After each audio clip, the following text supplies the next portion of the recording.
86 मध्ये नागपूर आला. गडचिरोली सारख्या अत्यंत आदिवासी भागात फुले वाचलेला नाही, बाबासाहेब वाचलेला नाही, काही वाचलेला नाही. पण हो, माझे वडील मोजरीच्या आश्रममध्ये, तुकडोजी महाराजांच्या आश्रममध्ये 10वी पर्यंत शिकलेले असल्यामुळं या देशाच्या एक सुफी आणि संत परंपरेचा वारसा माझ्या घरी होता. त्याच्यामुळे किमान समता आणि समानता आणि स्वतंत्रता ज्या मेंदूमध्ये ज्या वयात यायला पाहिजे तेवढी माझ्या याच्यात आलेली होती. आणि मी 86 मध्ये नागपूरमध्ये आलो, हॉस्टेलला ऍडमिशन घेतलं. डॉक्टर बाबासाहेब लॉ कॉलेजच्या एमएडच्या कॉलेजमध्ये प्रवेश घेतला आणि पहिल्यांदा कॉलेज करून जेव्हा हॉस्टेलला गेलो तेव्हा मला नारे ऐकायला आले, टपलीची थाप ऐकायला आली. आणि हॉलवर जाऊन पाहिलो तेव्हा फुले आंबेडकरी आंदोलनाच्या लोकांचं आंदोलन चालू होतं, पथनाट्य चालू होतं, क्रांतिगीत चालू होते. मी त्याच्यात रमलो आणि तो रमलो 2024 पर्यंत सुटलो नाही, आयुष्याच्या शेवटच्या श्वासापर्यंत सुटणार नाही. तिथून मी फुले आंबेडकरी आंदोलनामध्ये आलो, एमए झालो, एमफिल झालो, सर्व झालं. आपल्या समाजाला दुरुस्त करायला पाहिजे म्हणून भारतीय मुस्लिम परिषद बनवून माझ्या मुस्लिम समाजात आंदोलन सुरू केले. आणि मला अंतिम श्वास घेत असताना गर्व वाटेल की मी माझ्या शिक्षणाचा 6 विषयात एमए, एमएड, एमफिल आज 40 पुस्तकं माझी आहे. मी माझ्या समाजामध्ये फुले शाहू आंबेडकर नेण्यात सफल झालो. आणि आज माझ्या चळवळीमध्ये या महाराष्ट्रात किमान 700 मुस्लिम असे आहेत जे फुले शाहू आंबेडकरांवर लिहित आहेत. मुस्लिम आणि काय झालं मग या चळवळीनं? या चळवळीनं मुस्लिम ओबीसीचं आरक्षण मिळवून दिलं, मौलाना आझाद आर्थिक विकास महामंडळाचं आंदोलन मिळवून दिलं. आणि यांनी पाहिलं की फुले शाहू आंबेडकरांचं रसायन कसं आहे की या देशामध्ये यांना हव्या असलेल्या व्यवस्थेला छेद मारण्याची शक्ती या रसायनामध्ये आहे. तर तुम्ही लक्षात घ्या, या रसायनाला सगळ्या समाजातून संपवण्याच्या कोणकोणत्या खेळी यांनी केलेल्या असतील. जर मंडल आयोग आला नसता तर या देशामध्ये धार्मिक ध्रुवीकरणाची एवढी गतिशील कृती यांनी अजून 25 वर्ष थांबवून ठेवली असती, हे लक्षात घ्या. जर मंडल आयोग आला नसता तर बाबरी मशिदीचा कांड हे 1992 मध्ये झालाच नसतं. कदाचित 2024 मध्ये झालं असतं, तेव्हा आम्ही सगळे विरोधी पक्ष किंवा संसदेमध्ये मातब्बर राजकारणी म्हणून उभे झालो असतो, तेव्हा कदाचित त्यांनी हे पूर्ण काढलं असतं. म्हणून आमच्या सगळ्या संवैधानिक व्यवस्थेमध्ये धोके लक्षात घ्या. इथं संपवतो. काय धोके आहेत? संपूर्ण समाज कधी शिकलेला नसतो, कोणताच नाही. एससी नाही, आदिवासी नाही, मुस्लिम नाही, ओबीसी नाही, हिंदू नाही, ईसाई नाही. संपूर्ण समाज कधीच शिकलेला नसतो आणि संपूर्ण समाज कधी वक्ताही नसतो आणि संपूर्ण समाज कधी डॉक्टरही नसतो, इंजिनियरही नसतो. संपूर्ण समाजाचा किमान 50% भाग हा स्लम एरियामध्ये राहणारच राहणार. तुम्ही 2000 डॉक्टरांची नावं घेऊन घ्या आरक्षणातून गेलेले. त्याच कालावधीमध्ये जेव्हा तुम्ही 2000 डॉक्टर पैदा केले तेव्हा 20,000 गुंडे सुद्धा आपल्या वस्तीमध्ये तयार झाले. प्रोसेस आहे समाजाची. It's a social fact. काय अनालिसिस झाला पाहिजे आमच्याकडे? मग एवढा मोठा समाज समूह जो संपूर्ण डॉक्टर होऊ शकत नाही, संपूर्ण इंजिनियर होऊ शकत नाही, शिक्षण नाही घेऊ शकत, मग त्याला संविधानानं काही गॅरंटी दिली नाही का? मग त्याला संविधानानं नागरिक म्हणून बाबासाहेबांच्या कर्मातून त्याच्यासाठी काही निघालेलं नाही का? प्रत्येक नागरिक शिक्षणाची अट नसताना त्याला सन्मानजनक जीवन देण्याची गॅरंटी संविधान देतो. आणि ही गॅरंटी व्यवस्थेमध्ये बसलेल्या, प्रशासनामध्ये बसलेल्या, संसदेमध्ये बसलेल्या, विधानसभामध्ये बसलेल्या नेत्यांची, अधिकाऱ्यांची आहे. मग मी म्हटलं जर एखादा समाज शिकला नसेल तर तो भीक मागतो काय? नाही मागत भीक. तो व्यवसायात आहे, 24 तास व्यवसाय करतो. मी मुस्लिम समाजाबद्दल बोलतो. त्याचं कारण मी 10 वर्षापासून एक मांडणी करतो आहे. तुमचे सगळे आंदोलन बुडवण्याची शक्ती ब्राह्मणवादाकडे केवळ एकच आहे आणि याच्यात बुडाल. तुमचे सगळे आंदोलन नसतानाभित होतील, कम्युनिस्ट नसतानाभित होतील या देशातून. जर तुम्ही आमच्या सारख्या लोकांचं म्हणणं गंभीर्याने घेत नसाल तर काय आहे ती मांडणी? ब्राह्मणवादानं मुसलमान नावाचा आपल्या राजकारणासाठी राखीव समूह या देशामध्ये जपून ठेवलाय. त्याला सतत असुरक्षित ठेवणं, त्याला अशिक्षित ठेवणं, त्याच्यावर धार्मिक हल्ले करणं हा काउंटर आहे सगळ्या पुरोगामी चळवळीला. एक बाबरी मशिदीला तुम्हाला 150 वर्ष मागे नेलेला आहे सगळ्या चळवळींना, लक्षात घ्या. एक बाबरी मशिदीच्या आंदोलनाला 150 वर्ष या महाराष्ट्राच्या या भारताच्या पुरोगामी चळवळीला मागे फेकलाय. आता यती पैगंबरांवर बोलतो, आता तो 1.5 फुट्या बोलतो आणि याच्यात भावनांचा अतिरेक झाला आणि मुसलमानांनी काही आडवं तिडवं केलं तर तुम्हालाही गप्प बसावं लागेल, तुम्हालाही गप्प बसावं लागेल. या गप्प बसण्याच्या प्रोसेस मध्ये नीट ते करतील संसद आणि विधानसभेमध्ये बसून, त्याच्यासाठी ते तिथे गेले.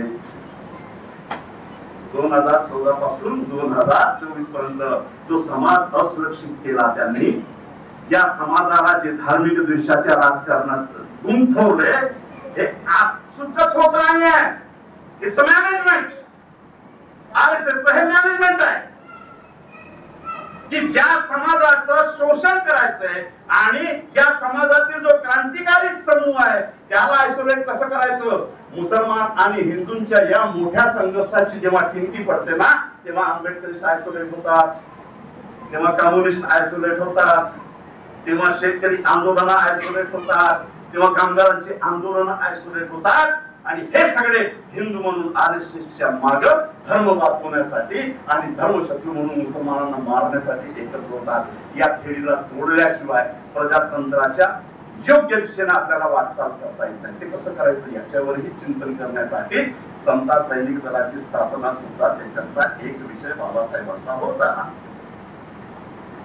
समता सैनिक दल फक्त एससीसाठी बाबासाहेबांनी बनवलेला नव्हता, कारण संविधानाच्या प्रस्तावनामध्ये जे उद्देश दिले, देश उद्देश समता सैनिक दलाला बनवित असताना निश्चित केले गेलेले होते की समता सैनिक दल या देशामध्ये ज्याच्यावर अन्याय होईल त्याच्या रक्षणासाठी मैदानात उतरेल.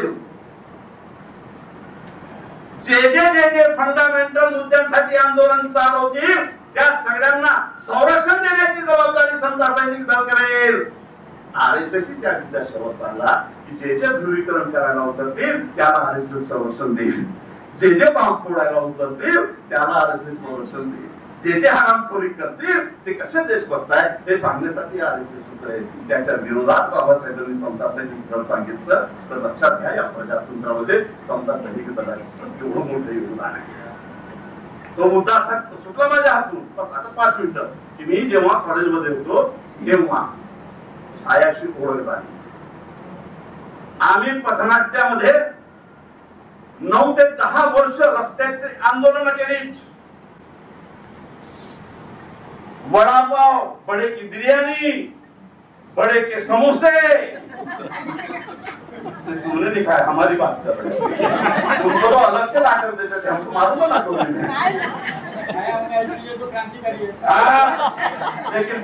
लेकिन बाकी सब खाते थे। भैया जी खाकर हम तो साइकिल पर जाकर, भैया जी को मालूम थी वो गली जहाँ पर अच्छे गरम पकोड़े मिलते हैं बड़े के, वो लेकर आते। सगळं नाव घेऊ का? यशवंत पाटील, सिद्धार्थ पाटील, तुम्ही पाटील, आम्ही शेख, आम्ही आपण सगळे एकच आहोत। खाल्लेत ना आम्ही, ते खाऊन आम्ही आंदोलन चालवलं आणि तेव्हा आमचं गड होतं तो रंगमंदिर बरडीच, तो आमचा अड्डा, तो ऍड्रेस। आणि तिथून जेव्हा मला मुक्ती मिळायची तेव्हा आम्ही बरडीच्या पिंपळच्या ऑफिसमध्ये यायचो आणि तिथं साहेबांची ओळख झाली। साहेब तिथं बसायचे। माझा पहिला कविता संग्रह, त्याचा मुखपृष्ठ साहेबांनी डिझाईन केला आणि त्याची पेंटिंग केतन पिंपळापुरेनं केली।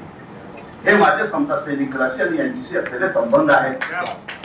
आणि जेव्हा पहिला तो माझा बैत प्रकाशित झाला तेव्हा हे पाहुणे म्हणून आहे, पण जेव्हा त्यांनी वाचलं तेव्हा माझी पाठ ठोकरली होती आणि म्हणाले होते, हम सोच रहे थे यार कोई तो मुसलमानों की सच्चाई बयान करने के लिए कोई तो आएगा।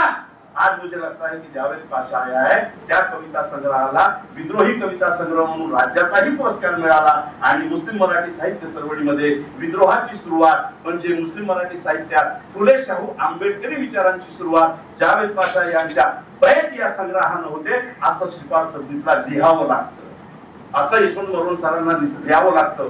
त्यावरची सगळी पोस्टर्स जवळपास 150 पोस्टर्स ही पीपल्सच्या कार्यालयात केतन पिंपळापूरने रंगवली आणि त्याचं मोठं प्रदर्शन आम्ही कामगार भवनामध्ये केलं। त्याच्या पाठीमागे हे बसलेले होते, लक्षात घ्या। आणि एक सांगतो, माझ्याबरोबर मेहबूब सर म्हणून होते, आता नाही येते हयाती, एकदा मेहबूब सर नगरपालिकेमध्ये होते, आम्ही येऊन बसलो, साहेब नव्हते कार्यालयामध्ये, मी फोन केला, येतो जावेद भाई बसा म्हणे, आले, वो पीपल के पेड़ के नीचे की चाय बढ़िया चाय लेते हुए बैठे, महबूब क्या बैठा का पहा नेत्याचा दूरदृष्टिकोन कसा असतो, नेत्याचा आकलन शक्तीचा विश्व कसा असायला पाहिजे। एक छोटच उदाहरण सांगतो यांच्याबद्दल। महबूब से बोलता बोलता क्या बोलते, अरे यार बोले क्या हमारे में मुसलमानों में दुरुस्त नहीं होते यार, वो कल्चर ऐसी है वैसी है। तुमच्यापैकी एखादा असता त्यावेळेस तर काय बोलला असता, बराबर यार तुम दुरुस्त नाही असा बोलला असता। हे काय बोलले, ओ महबूब साहब तुम्हें इस्लामिक कल्चर के बारे में मालूम नहीं तो बोलते क्यों? आपल्या समाजाचा अपमान करायचा नाही, तुम्हाला माहिती नाही आहे। अहो विश्वात एक मोठं कल्चर म्हणून इस्लामचं कल्चर आहे, समता न्याय समतेसाठी विश्वाच्या कामगारांसाठी मोठी हाक इस्लामने दिलेली आहे। तुम्ही समजत नाही म्हणून असं वक्तव्य करायचं नाही, नीट तुम्ही ज्या कल्चर मध्ये आहे त्याचं क्रांतिकारी तत्व जाणून घ्या आणि आमच्या सोबत या। काय मांडणी आहे, कोणती वैचारिक दिशा आहे, लोक कशी जोडायची आणि कशा प्रकारे जोडायची, त्या पठडीतून आली आणि आयुष्यभर ही लाभली। काही मिळालं की नाही मिळालं याची चिंता तिने केली नाही, कारण माना की मुझसे खाक से बढ़कर नहीं हूं मैं तुझ्यासाठी। मुझसे खाक म्हणजे मुठीभर धूळ, माना कि मुझसे खाक से बढ़कर नहीं हूं मैं, लेकिन हवा के रहमो करम पर नहीं हूं मैं। ये हवेच्या रहमो करम नाही आहे, माझं अस्तित्व आहे, त्या अस्तित्वाचं आम्ही लढे, त्या अस्तित्वासाठीच लढे। आणि मग हम तो अपने अखलाक के हाथों ही विकास करते हैं, सगळ्या समता सैनिक दलांसाठी आणि सगळ्या चळवळीतल्या लोकांसाठी की हम तो अपने अखलाक के हाथों ही विकास करते हैं। अखलाक म्हणजे आमची प्रामाणिकता, आमची नैतिकता, आमचं समर्पण, ह्या विकत आमचे हे आम्ही विकायला तयार आहोत, विकत घ्यायला तयार आहोत। याचा अर्थ तुमच्यासोबत रात्रंदिवस यायला तयार आहोत, झगडायला तयार आहोत। हम तो अपने अखलाक के हाथों ही विकास करते हैं, वो कोई और होंगे तेरे बाजार में बिकने वाले, वो कोई और होंगे। मेरे साथियों या ठिकाणी पुरुष समता सैनिक दलाचा आभार मानतो आणि अजूनही फुले शाहू आंबेडकरी आंदोलनात टिकून असलेल्या लोकांचा आपण सत्कार करता, ही चळवळ अधिक मोठी व्हावं अशी शुभेच्छा देतो आणि रजा घेतो। जय फुले शाहू आंबेडकर, भारत जय संविधान।